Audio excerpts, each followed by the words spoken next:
Naghain ng mosyon sa Sandigan Bayan si Budget Undersecretary Mario Relampagos para pigilan ang pagliliti sa kanila para sa kasong plunder kaugnay sa pork barrel scam. Kasama ni Relampagos sa mosyong ito ang iba pang opisyal ng Department of Budget and Management na sina Rosario Nunez, Lalaine Paule at Marilu Bare. Ayon sa mosyon, dapat itigil ang paglilitis dahil sa kakulangan ng probable cause at tanging ang pahayag lang ng whistleblower na si Ben Herluy ang basihan ng pagkakadawit kina Relampagos. Pamumulitika lang daw ang pagsasampa ng kaso laban sa kanila kaya wala raw saysay ito. Samantala, nagsampa naman ng reklamong perjury si Manila 5th District Representative Amado Bagatsing sa Makati City Prosecutor's Office laban sa itinuturong utak ng pork barrel scam na si Janet Lim Napoles dahil sa pagdawit nito sa kanya.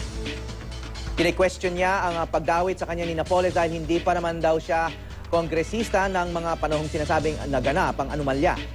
Ayon kay Bagatsing, lahat ng dokumentong nagsasabing nag-endorse siya ng proyekto ng Technology Resource Center bilang implementing agency ng Masaganang Ani Foundation ay halatang pineke dahil nakaprint ang kanyang pirma sa generic logo lamang ng Kongreso at may peke rin daw na letterhead ng kanyang opisina.